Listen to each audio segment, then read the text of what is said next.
Hello, my name is Khadijah Ali-Coleman, and I'm here to talk about the 4 ways that AI can be your new homeschool helper.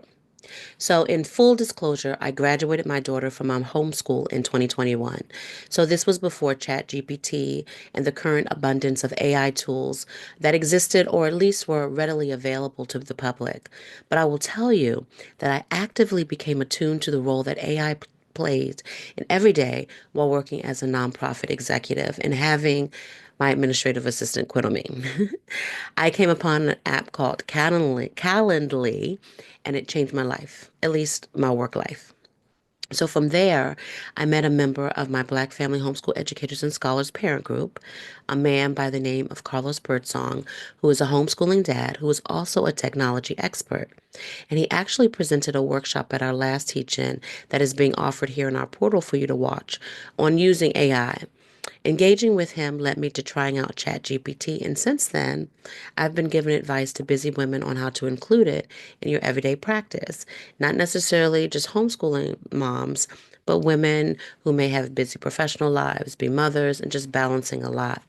So, I do want to say, as a professional writer, and I'm the poet laureate of Prince George's County, Maryland. I have several books out as an author, an editor, and a contributor, so I take writing extremely serious. And so, the cons of AI, like ChatGPT, have been the ways that I've seen it being used to literally bypass the mechanics and the fundamentals of writing and really allowing people to not write well, to pass off work as their own that was created by an AI tool. So, ethically, those types of uses for tools like ChatGPT are, to me, really unethical. Um, I teach English as a college professor, and it's out of my control. It's just out of control the way that um, that the tool is being used. Using AI to write your schoolwork or your books that you pass off as your own to me is unethical, plain and simple. But people do it, and that's not what I'm presenting here today. So I guess let's talk about what I'm not going to be talking about and talk about what I'm going to be talking about. So let's get to number one. So, number one, AI as a food prep helper. So, many of you have already been on the AI bus when it comes to using it to help prep your meals. And for those of you who haven't, you're going to love this because it frees up your brain in ways that you really didn't consider. So, when I say food prep, I'm not talking about actually cooking the food. I wish. I'm talking about planning the meal, planning a menu, and then a grocery list for all of the items of that meal. So here you can see that I type in a prompt for a meal menu for breakfast, lunch, and dinner for 5 days for a family of four. The meals must not include pork or dairy and should not take longer than 45 minutes to prepare. And when I type that command in, I get the menu for each day and meal during the day. I then type in a prompt for a list of ingredients that need to be purchased to prepare these meals, making sure to include a command to include the recipe for each meal as well. This awesome tool is not only helpful for you, saving brain and time energy, but it could be something that you delegate to your children, allowing them to make decisions regarding meals and finding meals that sound delicious and nutritious to them. So, number two, AI as a worksheet maker. So many of you are creating your own curriculum units and assigning your children books to read or activities to engage in. And you may want to have workshops that you use, worksheets, excuse me, with that you want to use with your children as daily activities or some type of assessment tool. And so you can use AI to create worksheets to this end. And I actually have used this as a college professor when creating my final exams or research activities that I'm assigning.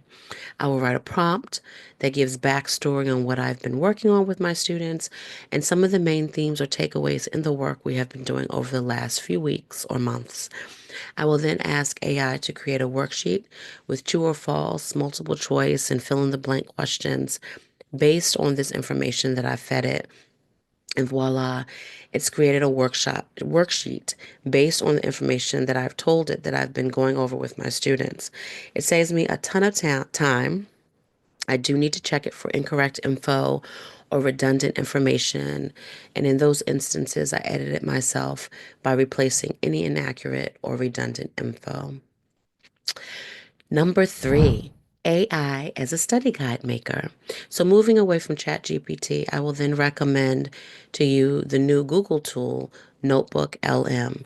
If you are assigning videos for your child as part of a lesson, you or your child can use Notebook LM to create study guides based on the videos. So Notebook LM, which is something else that I learned from Carlos Birdsong, is AI that identifies main points within the videos. It gives themes and offers the transcript in a more visually attractive manner than how you would find it on YouTube. You can also create an audio overview of the video that models a podcast, which I thought was both cool and kind of creepy. I was pleased to learn this past fall semester. I teach at Coppin State University. One of my students actually told me that she used Notebook LM to study for my class, and she would actually go deeper than what I lectured on or what we learned in class to create her own study guides, which I thought was pretty cool. I had my students give presentations towards the end of the semester on a literary genre, and then they had to identify three authors within that genre and give a presentation on their work as well. And she was telling me how she used Notebook LM, particularly the podcast feature. So those are just three ways to use AI as a homeschool helper. There are tons more, I'm sure, but those three are the ones that I thought would be useful for the absolute novice when it comes to AI. Where is the fourth, you ask? Well, following this, I'm going to share with you my poem, Little Purse, that I wrote by myself. So stay tuned. So I'm a poet. I wrote my poem, Little Purse. It's a poem that is dedicated to my daughter. It's actually about my daughter. Of course, the purse is a metaphor, but I created the video with AI generated photos and with the editing platform Wondershare Filmora, which used AI for the captions and for creating the music. I'm sharing my video poem as an example of ways you can have your homeschoolers turn their poems, stories, or essays into videos with illustrations and music created by AI. Again, I'm a college professor, so I would never recommend it for doing the writing for you, but AI is definitely useful in other ways. So if you've been using AI in your homeschool practice, feel free to share in the comment section below the ways that it's worked for you. This coffee talk has been brought to you by the 5th annual Black Family Homeschool Educators and Scholars Virtual Teach-In. Thanks to our sponsors and to all of our speakers this year for making this another fabulous gathering of Black homeschooling families. Take care. I used to carry my sweet little baby with me everywhere I went, like a little purse. I would wear her in scarves, in African print cloth, and head wraps turned into slings, and I would carry her to work, and to the market, and to the park, and to the end of the street and back.